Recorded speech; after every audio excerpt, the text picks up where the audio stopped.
Welcome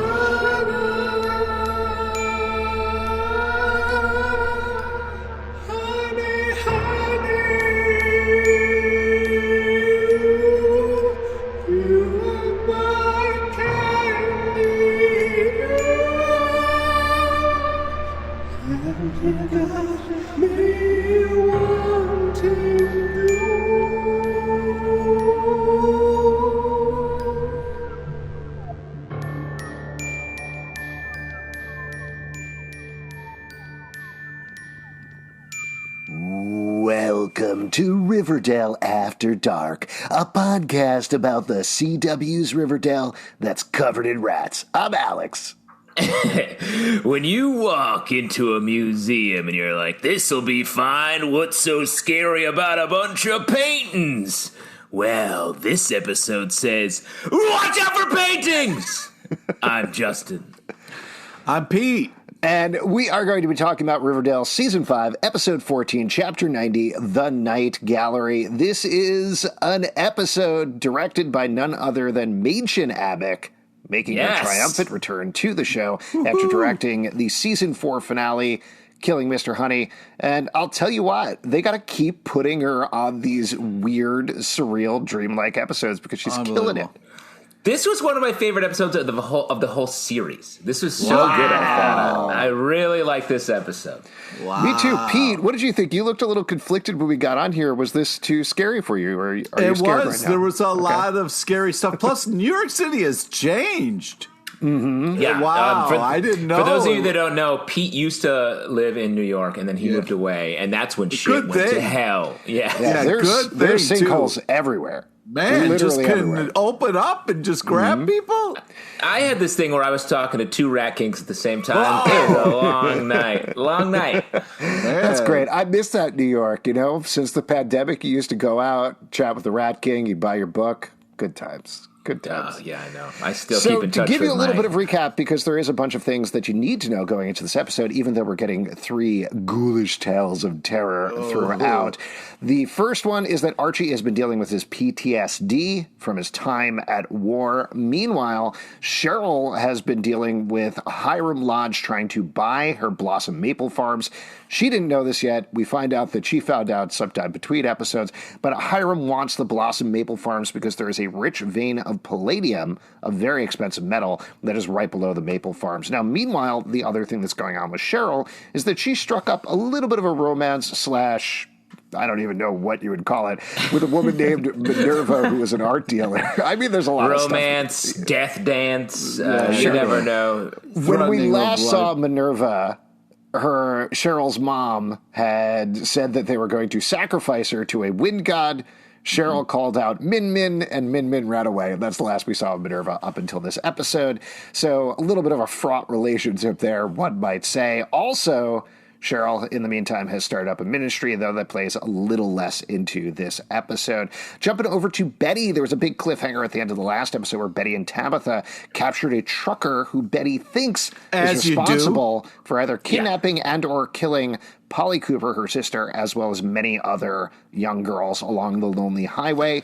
Betty, no longer with the FBI. Yeah, go ahead. A lot of truckers don't actually go on vacation. They just assume they're going to be captured for like a weeks at a time. And that's sort of like a staycation in a lot of ways. Catch a trucker. I could use a good capturing, to be honest, let me see what I can do for you, Alex. Thanks, man. Really appreciate that. Make some calls.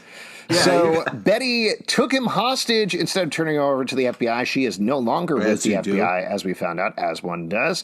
And the last thing we should probably mention is something happened to Jughead back during his time in New York. We know he was definitely getting very wasted. We know he was not writing a whole lot of stuff. We know he left a very bad voicemail for Betty, his high school girlfriend. We didn't know the specifics there, but we do know that he was trying to figure out his trauma. And last we saw him, he was heading back to New York with the trucker, bad idea, Jughead, to find out what was going on there. And as we find out this episode, nothing really happened with the trucker, and he's fine. It's fine. No, and you got to assume he rode back up to Riverdale with the trucker as well. So he has no problem. It must be nice being a dude on the lonely highway. You can ride wherever you want, no problems.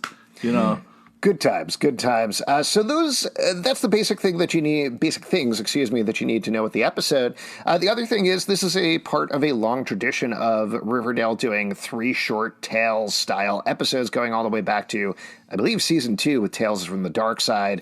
There was the Man in Black in season 3, and season 4, I guess the Killing Mr. Honey one maybe held that title. I don't know. There might have been another episode I'm forgetting about. But whatever it is, this one is the Night Gallery. It's actually specifically based on a Rod Serling show called Night Gallery, where he basically did what Cheryl did in the episode, where he'd walk around, show 3 paintings, and be like, look at this painting. Isn't it creepy? Now look at here's a creepy tale about it. And that's what she does here. And I love that format. I think it's great. Yes. I agree. I mean, The ways that Riverdale references other things, I feel like has been getting better and better over the course of the series.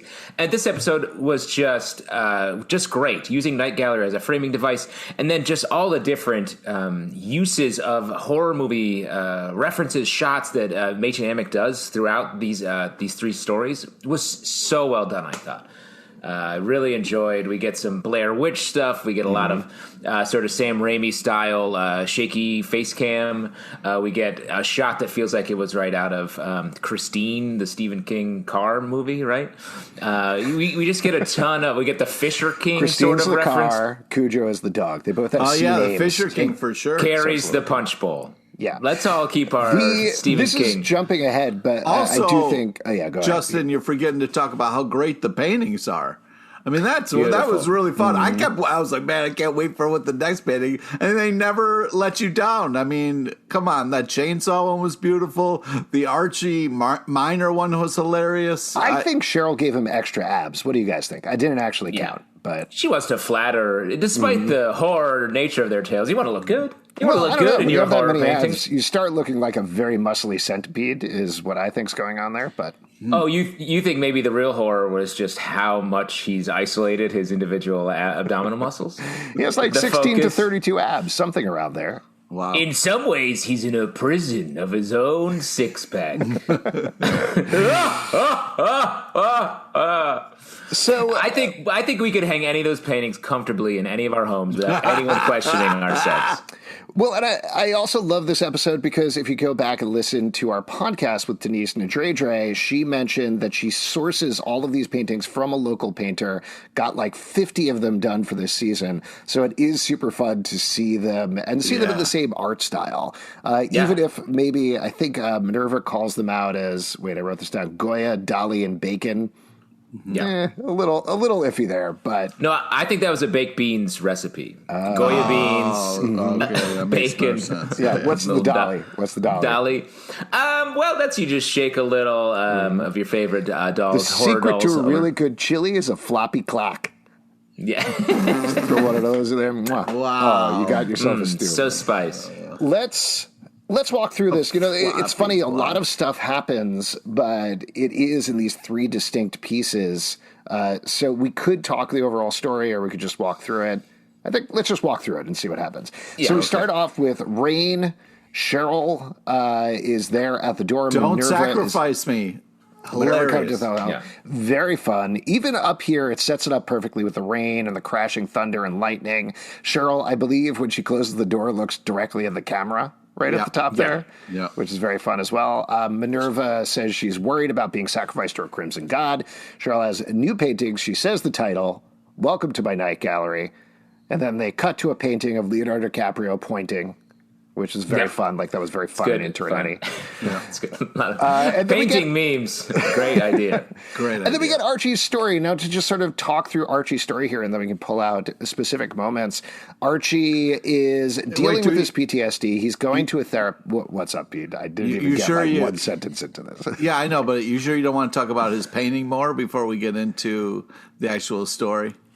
I did write down Archie shirtless miner. That was just a random note that I wrote down, but that's sort of my main reaction to it. Did you have more you wanted to say, Pete? I just thought it was like a really hilarious way to start, like this shirtless miner picture of Archie. I just thought it was it's really, whoever the artist is, kudos, man. This was awesome. you want to capture your subject in looking their best, and the shadows, dark places, Archie's abs, each ab casting a shadow over the other ab, beautiful. And let me say real quick, referential moment.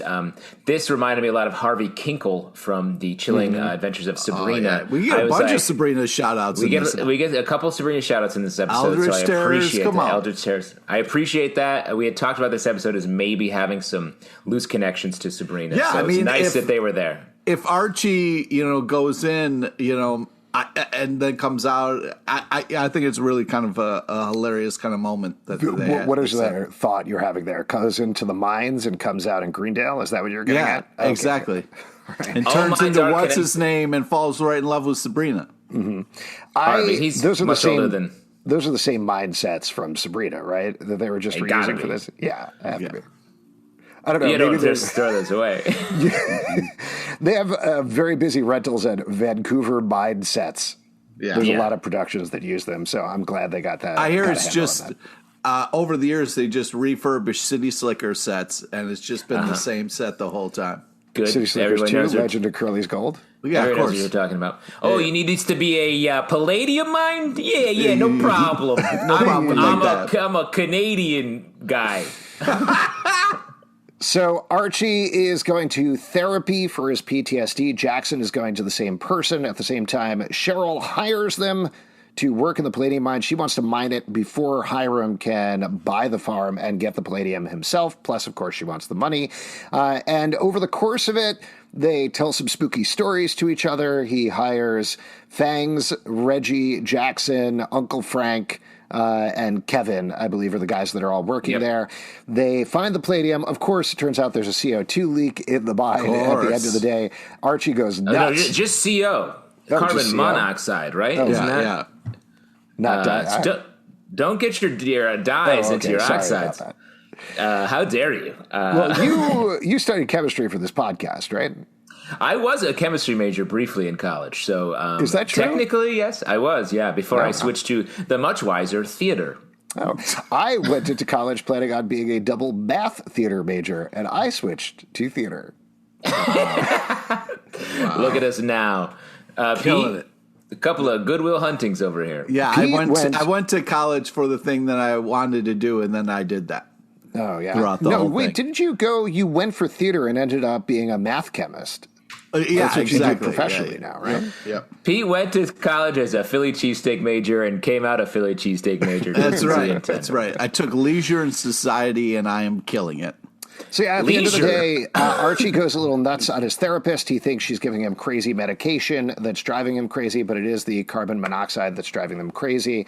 And at the end, he's still dealing with that PTSD, and that's kind of where we leave him. There's a couple of... Yes. We can't just fast forward through all No, we're not. I'm giving a broad overview of what happened in Archie's storyline. Now we can jump back and talk about individual things.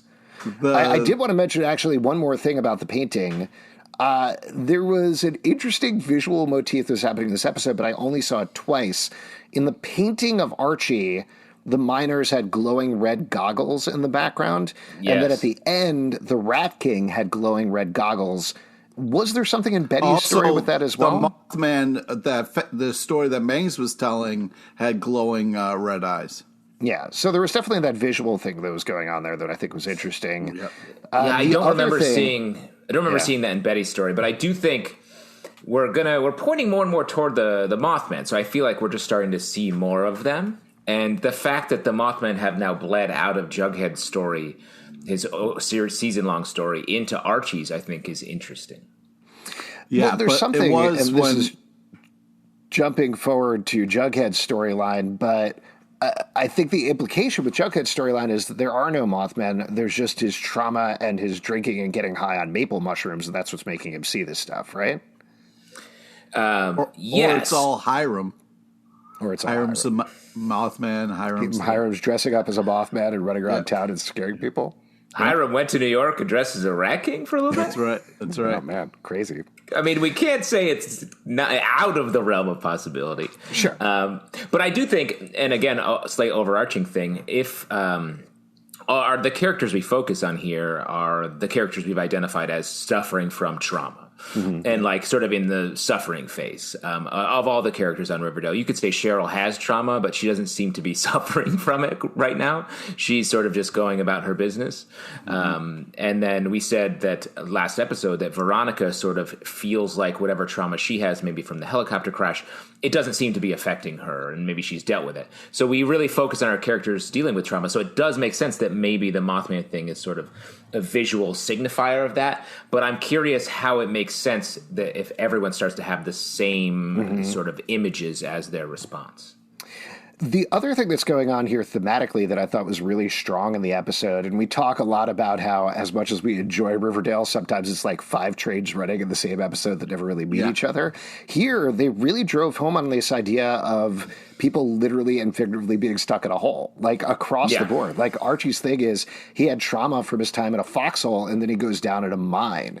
For Betty, she was stuck in a hole by the trash bag killer, and she goes down this emotional hole, this very dark place. Yeah. And then Jughead literally falls in a sinkhole at the end of the episode, and he also talks about hitting rock bottom because of his drink. So you get it on different levels. It's definitely stated out there. It's very obvious and in front of you, but I just appreciated that. I always like when there's a strong devotion to theme, and I think overall it makes it a stronger episode. And to the point that you're saying, Justin, it really does serve to connect all 3 of those stories. The flip side is Cheryl, who at the end says she shows off that painting of her and Minerva as Psyche revived by Cupid's kiss. I believe it's weird because she drew Cheryl herself as Cupid reviving Minerva as Psyche, but I think the flip is true, that she was down. A lot of people talked about, what is Minerva's purpose here? Is she holding on Tony's territory? But I think ultimately it's exactly what we thought, that she needed to have this fling with Minerva to feel more confident in herself to come out of her shell, and that's exactly what she's saying here. So she's showing off these 3 other characters who were stuck down in a very low place, but she herself has risen or is starting to rise out of it. I agree with you, Zalvin. I think holes are the new quicksand. Also, I think it was. I thought it was really fun to see like Archie and his bro friends like really get into therapy. You know what I mean? I thought it was they were like they went all in, and then it was funny when Archie was losing. It was like, hey, you gotta stop doing therapy. They're like, no way, bro. I'm just opening up, kind of dealing with my feelings in this healthy way. I don't want to stop. I liked that. I thought it was a real nice kind of moment there. I agree, it was, but the doctor is mean to Archie. Right? She also gives him suspicious drawer pills. Like, hey, you mentioned pills. Hey, take these pills I keep in this drawer for some reason. Yeah, that's how prescribing prescriptions work. Was she suspicious? She felt like, honestly, the opposite of suspicious to me. Like, I wanted her to be a little creepier and more Dr. Curdle-esque, because when Archie came in and started yelling at her, I was like, she hasn't done anything. She's relatively normal person. She's even more normal than Mrs. Burble, who is the most normal character that we've had so far. Very suspect. We got to keep our eye on Burble. Like She's I always say. Good call. Yeah. Keep your head on a swivel when Burble's around. But I do think the doctor, to Pete's point, the drawer pills, that's not how it works. There's a whole thing. You try to keep a pharmacist in the middle there. You can't. You can't just give someone drawer pills. I mean, that's... Yeah, that's the only thing that is drawer pills are better than are street pills, because at least drawer pills have a label on them. Did you guys watch the extended cut into the episode? Because it turns out Archie's just been having Skittles. Those aren't pills at all. They're just Skittles that are driving nuts. It's too much sugar, man. Taste the rainbow, you can't taste the rainbow like that. You can't undo the rainbow. At the end, despite what Skittles' advertising campaign keeps saying, is like, these things will give you weird skin rashes.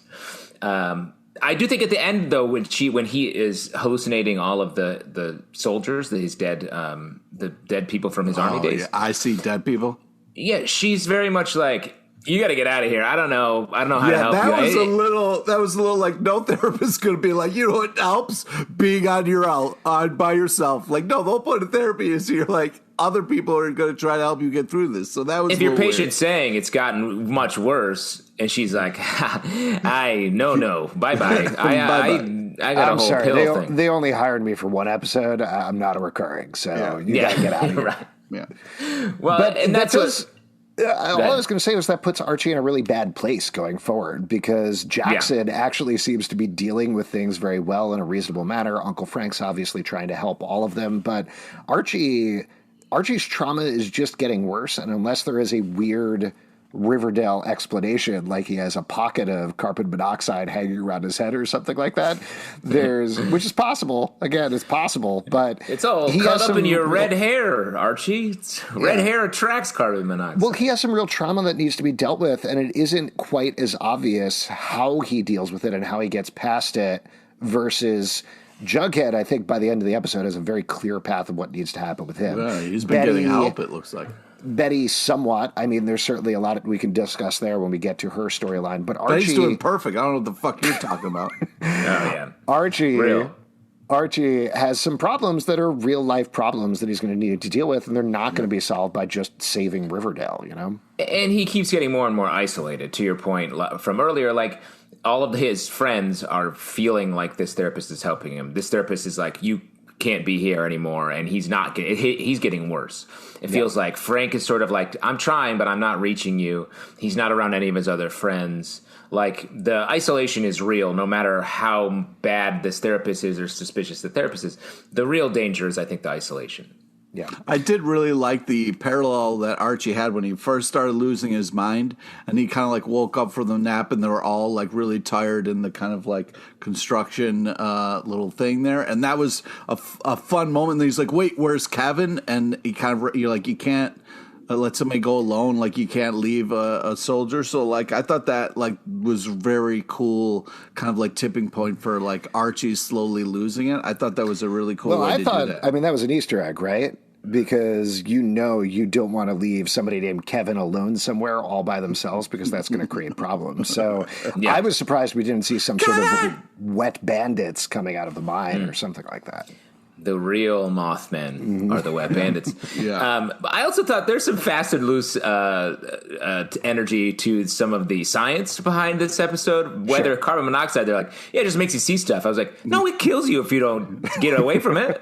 And same thing with rabies. I was like, is it rabies? Rabies? You can't cure rabies. I wrote rabies. Have rabies. What? Yeah. There was a lot of loose stuff to Jughead's storyline in particular. I wrote this down. I won't be able to find it quickly enough. But that line that Jughead had is where he's talking about sinkholes. He's like, yes, I wrote this down. Yeah, it's rare, but I guess it happens.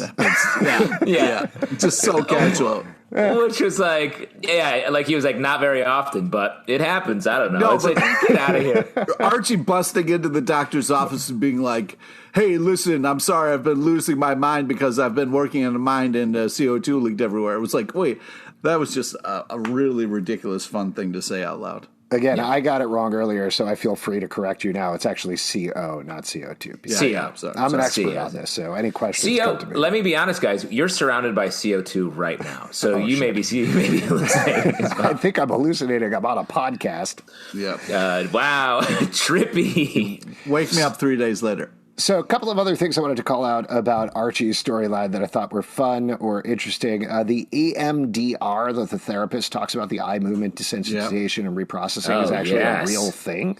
Yeah, it's real. The therapists do, which I thought was kind of neat. Loved a couple of Cheryl lines here. Her entering and they're offering her beer and her just saying, no. Very fun. And then listing all of... Yeah, Cheryl was a mean boss. But the Cheryl entrance thing was very interesting because she was kind of like, hey, it turns out somebody knows something that I didn't know. Like her being the last to know about the palladium was really a fun moment. But also like gave me like this moment of like, oh man, I would love to have been there when someone told Cheryl and she's like, what? You know, it was... when... was Cheryl last in the Andrews house? Because I feel like seeing her come down the kitchen, I was like, was that season 2? Was that like the last time she was there? That's weird. Maybe even season 1. But her listing all of Archie's jobs was very funny. Very fun. A thing we've done many times. That was great. and Cheryl's outfit when she walked in was dope. Pretty wild outfit. Very cool. Cheryl killing it as always. Now, here's a big moment we need to talk about. We've talked a lot about hashtag Man Monica potentially rising on the show, right? Veronica, obviously not in this episode, but there does seem to be a new ship that's teased here where when they're all praying before they go into the mine, Reggie winks at Nana Rose. Do you think Oh my hashtag Nana Rose? Regnog? Regnog. Hashtag Regnog. Is that rising? Is it happening? Is this going to get in the way of hashtag Papa Nana?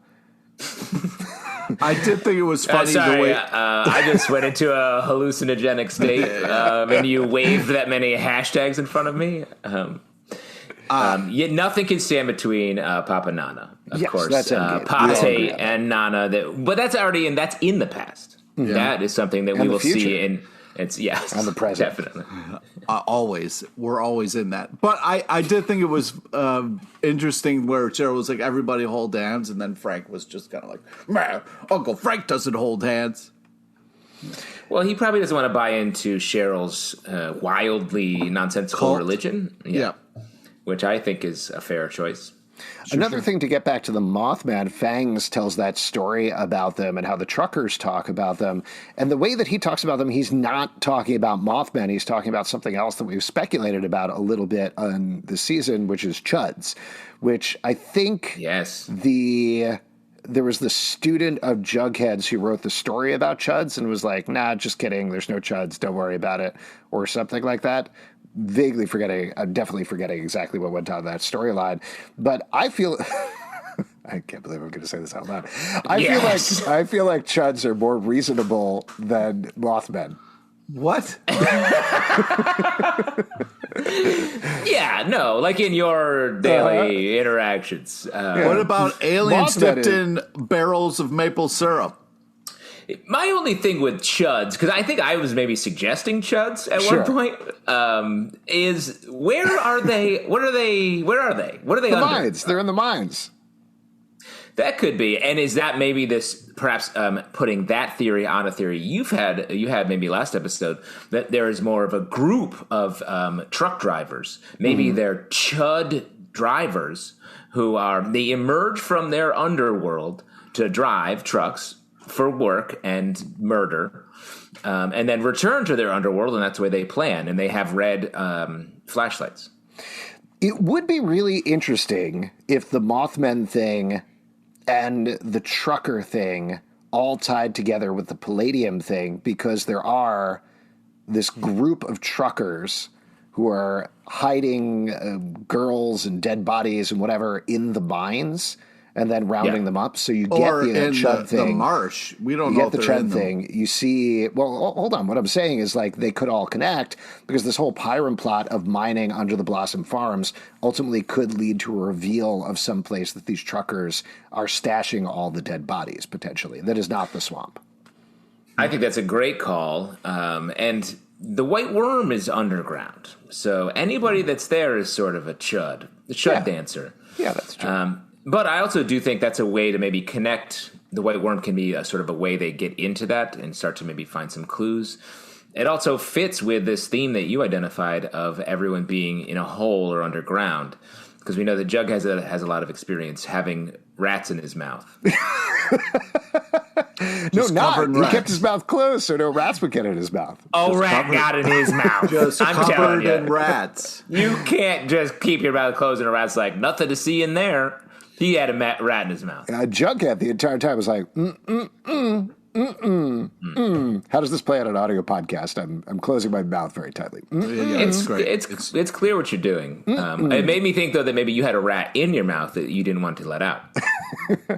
I mean, let's find out. And we all know, just for the listener, Alex is not ashamed of saying that he is often being ratatouilleed when we're doing this podcast. Absolutely. He's being driven by It's the only way I can do it. Yeah, it's in my hair all the time, telling me what to say. Yeah. It's tough, too, because the rat is a Papanana shipper, but I ship Regneg, and we fight about it all the time. I bet. My feeling is the rat is a Barchi shipper, like all real heads, and you're piloting you. That's why you're so insincere. Let's save the Barchi Bughead talk for the end of the episode, or at least the third storyline, because that plays in there. I would like to just say, though, that like seeing Archie kind of like really struggling, spiraling out and stuff like that. Like there was this kind of like interesting sense of like, it's good to see him like hopefully he can, once he's spun out, like try to get help to get him back. So like as kind of like scary as it was also good for him. So it was like this kind of interesting duality that he's kind of struggling with. So I enjoyed it. Let's move on and talk about Betty's storyline. So in this one, she's captured this trucker. She's holding him in, as we speculated, very secret place, the high school, over the weekend. Yeah. Sure. No, it's in the shop where who wants to go to shop class? And she tries a bunch of different methods to try to find out what happened to Polly, what happened to the other girls. The trucker isn't giving up anything. He's playing with her. Over the course of it, we finally get a really good view about the horrific things that happened to her when she was being held by the trash bag killer. And ultimately, Alice encourages her to just straight up kill this guy. Gives her permission. Yes. Gives her mommy's permission to go kill this guy. Mommy says. And then at the end, she doesn't do it. The guy instead bites his tongue and swallows his tongue and dies. And Betty has to figure out what's going to happen next. Specifically, she has decided that there is a family of killers hunting together, which again, I think really ties into this Chuds living in the mines theory being behind everything. I think it's fair to say we're all in on the Chud theory, right, guys? Push the money into the middle of the table. Mm-hmm. So let's talk about this. I thought, Pete, I want to turn it over to you, actually, because this is the Chainsaw Betty storyline, and you had to love your dream. Yeah, it's my dream scenario. But she was smart. In the beginning, she goes, listen, Tabitha, this is where your part ends, okay? Dark Betty will take it from here. I don't need you for this part. It's not good for you. You stay here. I'll take it from here. I thought that it was great. I'm glad that Tabitha recognized, like, okay, yeah, I don't want to get in the middle of this. I really loved the way Betty handled this. Also, a lot of kind of interesting Betty reveal stuff here, like her back and forth of like what to do, how to get to this person was very interesting. And also, like, I thought she just went into Dark Betty mode, but where she got the things she was saying was such a creepy reveal. And then when she finally gets the chainsaw and you see her just like kind of going to work, kind of walk with it was such a fun moment. But then like, the fun is kind of taken away from her a little bit, but very interesting reveal. I don't think she was having that much fun at any point. I don't think so either. This was like very dark. This was the darkest of the three tales by my mind. And just seeing Betty go through it, and you hear her threaten the trucker with how she's going to cut his appendages off. Yeah. And then a couple moments later, you hear that it's the trash bag killer was saying that to her. Yeah. Like that was like she's becoming the thing that traumatized her. Well, she was just using information that she had gathered from somebody. No. This has always been Betty's storyline across 5 seasons of Riverdale at this point, that she's always been worried that she's going to turn into the darkest thing possible, whether it's her father or in this case, the trash bag killer or any of those things. And she's always on the edge here. Alice certainly is pushing her in this episode very hard to go in that direction. But I think to her credit, she's not willing to go that far yet, or at least maybe she would have gone that far, but happenstance or circumstance keeps preventing her from doing that. And she realizes she needs to pull herself back. Well, and there was a nice moment where Alice was like, all right, kill him. And she's like, I'm sort of not wanting to do that. So I do think she's not fully gone. It's just she gets in these moments where she's frustrated and stressed and can't find her way back to her sister or even her sister's body if she has been killed. And she just, freaks out, touches that abyss, goes into the Dark Betty side of things. And they've done a really good job of parceling that out over the series to get to a place like where we are now. There's an amazing Betty line where she's like, you're not in the United States anymore. You're in Riverdale. And that, come on. That is just... It's a good line. It's also factually accurate because they're not incorporated anymore. Technically, he's not in the United States. So also, she was just letting so many crazy things have happened in Riverdale. Like, it would be the scariest place to find yourself. Yeah, what would you guys do if one day someone was like, you woke up and was like, hey, motherfucker, guess what? You're in Riverdale now. You'd be like, no! You're in the TV show, like Pleasantville style. Would you be like, oh shit, who am I? Am I Moose? Oh, please. Am I in the scenario? Am I chained up in the back of the car shop over the weekend at Riverdale High, or did I just like wake up in the 5 seasons? Hey, did you wake up and you were chained to a fridge? Like what? Yeah, where am I chained in this scenario? Yeah, exactly. Right. Which Are other you character? at a video store? Like, what's up? I would be like, please tell me whose hot dad I am. Oh, okay. Wow. I'm not saying it's not a flex.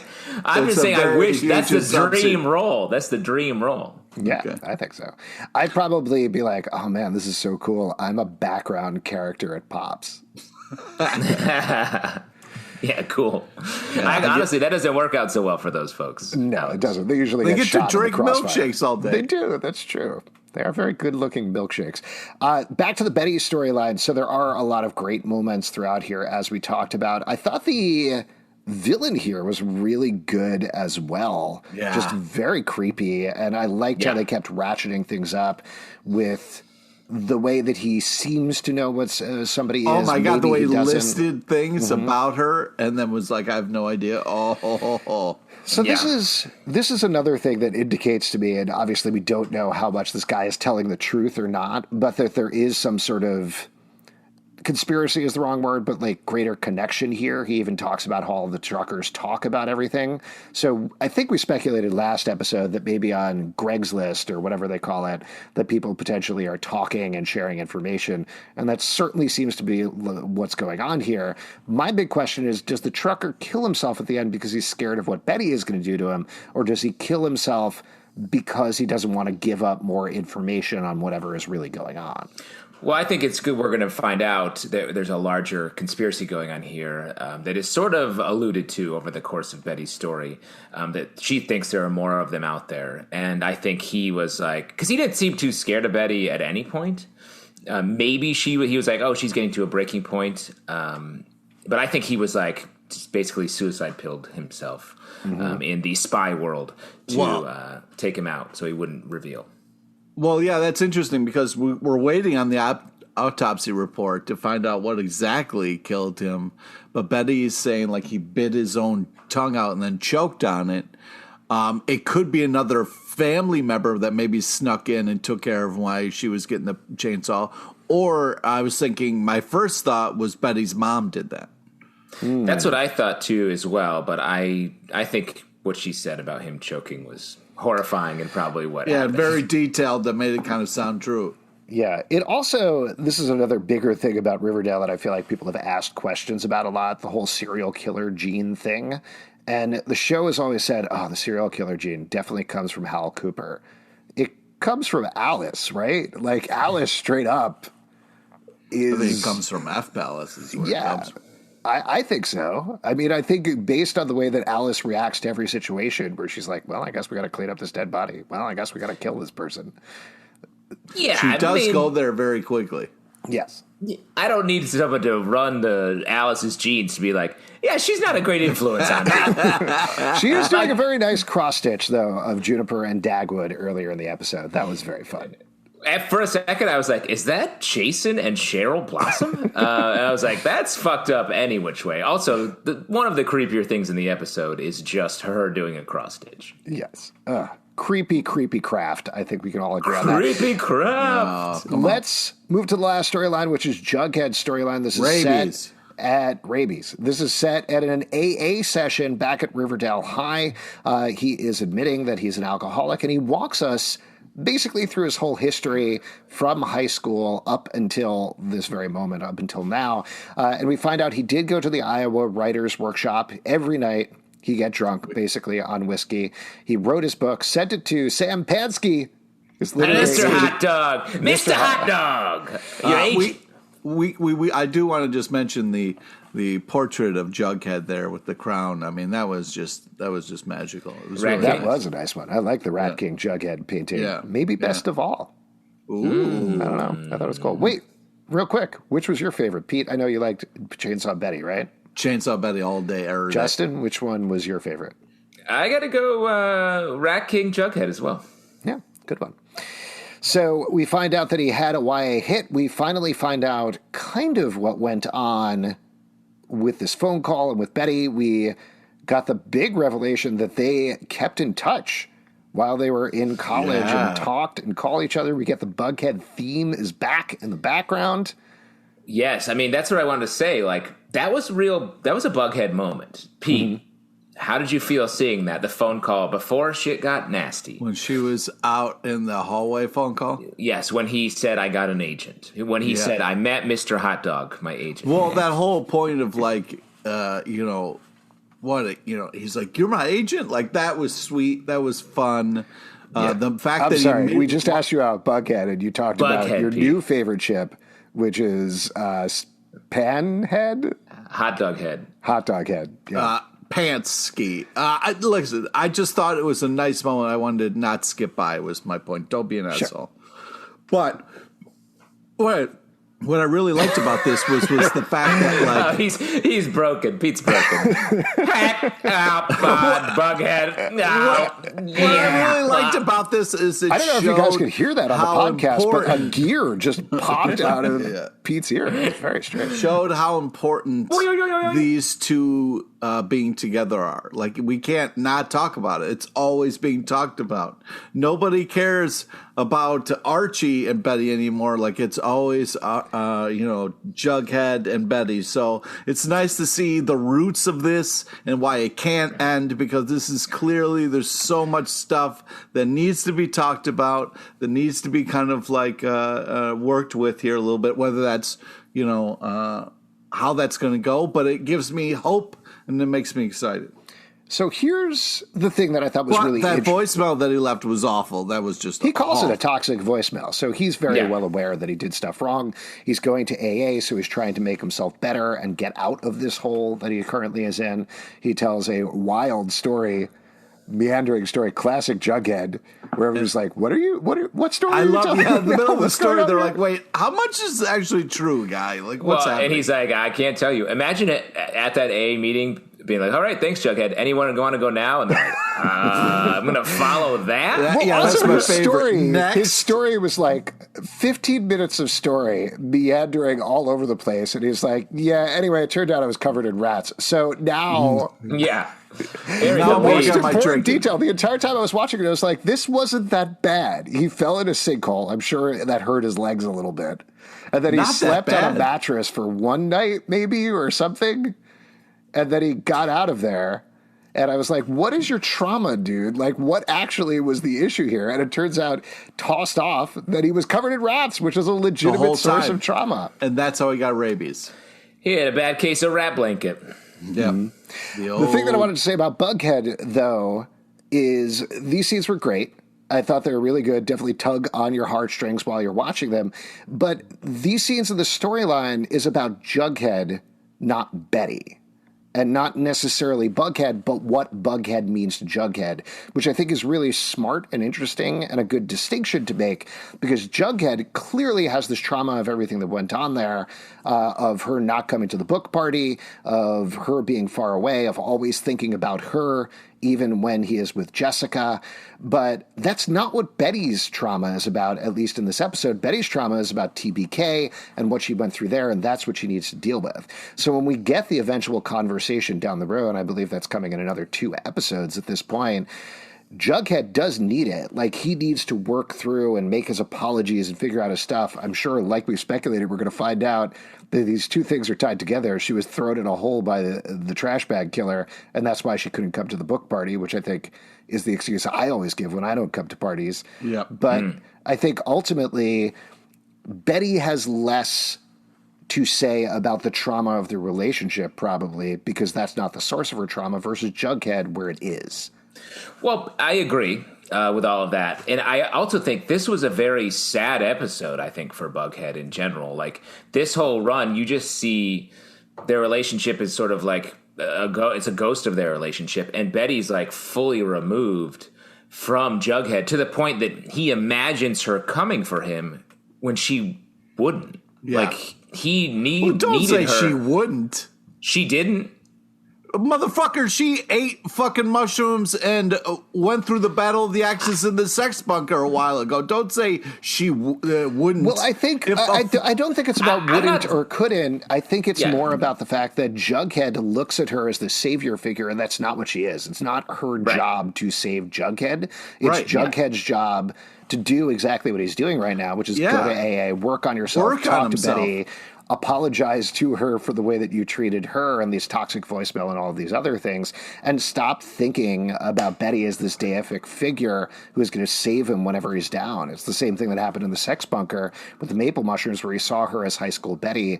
That's not who she is anymore. She has moved on from that.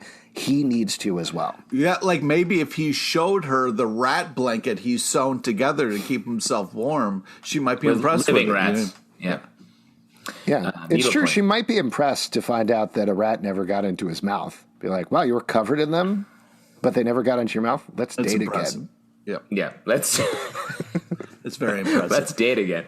But then we reveal that he's actually being rat-tattooed and has been for quite some time. Oh, man. Crazy. I mean, the clues are there. There's a tiny rat running Jughead. That's my theory. You know what my theory is? It's not Ratatouille. It's that bear that attacked Archie. The bear has wanted Betty the whole time, so he's going to be trying to Ratatouille Jughead. You're talking about Bear Tattooey, the sequel. Bear Tattooey is what I'm talking about. Pixar never got off the ground. Yeah. I have a Bear Tattooey. It's a tiny tattoo. It's Paddington. Tattooey.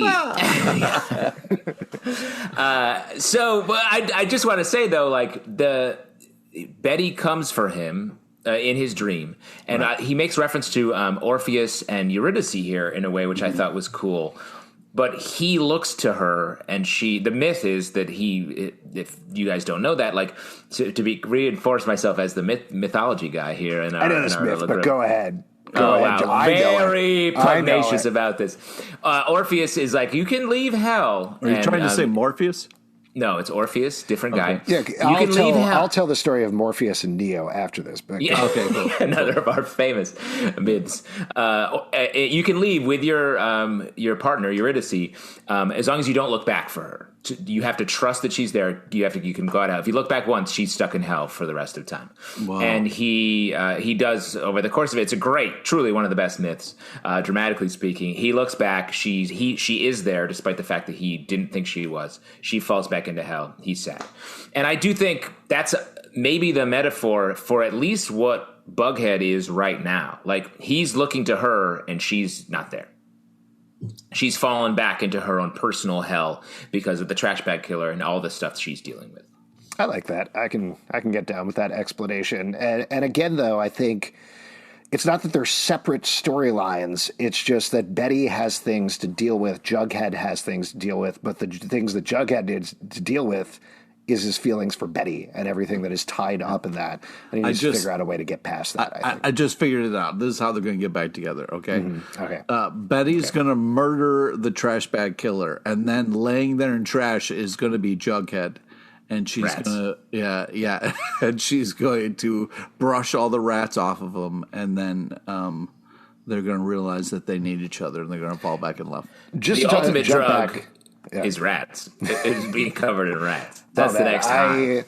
When I was in college, I spent most of my days coffee during the day. As soon as the light came down, rats. That's unhealthy to transition directly from coffee right into a rat blanket. This is the first episode that we heard the trash bag killer's voice, I think. Did it give you any indications? Do you feel like it was a familiar voice at all? I mean, no. Do you know something? Are you trying? I have no idea. There's lots of theories that Glenn is the trash bag killer. So I was definitely trying to listen to it, being like, is this Glenn's voice? But Glenn? I don't think so. Say something about the cat, Glenn. You fucking asshole. What about the cat? Yeah, that would have been a big tell if the trash bag killer was like, in the future, I'm going to sit for your cat, Toffee. You don't know who I am. Also, don't listen to some guy who keeps talking about a briefcase idea. It's not going to work. What I've invented here, Betty, and I'll get back to how I'm going to cut off your hands. But what I've invented here is a briefcase where you put the cat in, and one half of the briefcase is filled with cat food, and the other half is filled with kitty litter. So the cat is in a contained environment. Doesn't make any sense. Any other notes about the perfect Jughead sense. story? It was nice seeing Jessica again. I think she's a good character that keeps popping back up again. And overall, it was interesting how this one felt a little more noir, which is true to Jughead, versus the Betty stuff and the Archie stuff. But overall, great episode. And the last thing that happens... Oh, yes. I just wanted to say, he goes, I can't conjured the Rat King, and there was kind of like this... magical moment here with there was a lot of fun, really intense, kind of crazy over the top Riverdale lines in this episode. And it reminded me of the movie The Fisher King, which has some sort of definitely visual similarities to what's happening here. And it's not a horror movie; it's an old Robin Williams, Jeff Bridges movie. And about sort of mental illness in a lot of ways. So I do think it fits the show. It definitely, I was like, oh, this is a bit wilder than the other, less horror, more like wild, sort of big magical realism. That was why it was so surprising to me that there was so little focus on being covered in rats, because that was the actual horrifying part, but very downplayed. Talk about rabies, or once you get rabies, how do you deal with rabies? To be fair, in my time covered in rats, I don't bring it up a lot as the sort of punchline to the story. It's often just a side detail. Like, why are you late? Oh, I couldn't get my card didn't work at the store. It was crazy. The guy was such a jerk, covered in rats, and then I made my way home. The last thing we got here, though, that I wanted to mention, Minerva and Cheryl, as we talked about, they kiss right at the end there. Minerva is leaving town for South Africa, I believe. I actually didn't write it down, to do some painting stuff for a good long time. She mentions Angry Eldritch Terror, which Pete said earlier. Fun little shout out to her time as Agatha on Chilling Adventures of Sabrina. But with Minerva and Cheryl spending one last night together, that clears the decks for Shoni to come back, which is very exciting. Before we wrap up here, any other moments from the episode that you guys wanted to call out in particular? I mean, how many times have you guys just walked out of an alley in the East Village, you know what I mean, and been like, man, I lost a couple days? I'm surprised that New York City cops would even care. Like, New York City cops see a guy and be like, move along. Yeah. Get out of here, kid. Go back to your Rat King. Jughead's story ended very sadly. I was struck by him talking about how he's completely alone, no one missed him, and now he's dealing with the wreckage of his life. I mean, he's like what? He's like 25 in the show, and he's like, my life is essentially over. That's a low place for him, and I'm curious how we're going to take all these characters across the board, Archie, Betty, who are really just like mess up, low points, and find a way to come back together while also sort of resolving these horrifying plots that they're dealing with. And then you have Veronica and Reggie, who are in like a totally other universe. They're just like wheeling and dealing in the back of a jewelry store. So again, just another, I do not doubt that this show will bring all the threads together in a satisfying way. But that's why I like the way they're pushing the borders here. And it's I give Pansky a lot of credit for when he was talking about how excited they are about YA not looking directly into the camera. I thought that was impressive. And I like the fact that he's able to hold up two jobs, working as a literary agent and also as the Rat King, which doesn't pay a lot of money but takes up a lot of time because you're ruling all the rats. But if you are the Rat King, you get free hot dogs. So, oh man, do the rats bring them to you? Mm-hmm. Is a rat king the king of rats, or just a king that like has a lot of rats around? That's a great question, and we will address that on next week's episode. Before we wrap up here, who was the MVP? We better cover it. Well, next week is Return to the Pussycats, which I think is going to bring back the Rat King. Not 100% sure, but Pussycats, rats. Cats loved rats, eating them. They do. Who's the MVP of the episode? Pete, I'll turn it to you for your sure-to-be surprising answer. Chainsaw Betty! Man, you've forgotten your catchphrase. Yeah. Pete? All chainsaw, air chainsaw. Yeah, that's right. Great. Justin, over to you. MVP of the episode. MVP of this episode. This is a little bit not what this is for, but Machen Amick. I gotta say Machen Amick on this because like this was one of my favorite episodes, and the direction had a lot to do with it, and also her performance was good. She was scary as hell in her section. Yeah. If I could also add an MVP, the artist who did all the paintings is MVP for sure. Yeah, this is a tough one. I thought everybody was really good and fun in this episode. I'm going to give it over to Betty, too, though, because that storyline was great. Lily Reinhardt killed it absolutely in here, and her scenes were just so tense. Like, when she gets razor focused like that, same thing sort of happened with the Edgar Evernever storyline and some of the Hal Cooper stuff as well, but it just like elevates her to another level. But overall, just really, really good episode of Riverdale, which is very exciting. If you'd like to support our show, patreon.com/Comic Book Club. Also, we do a live show every Tuesday night at 7 p.m.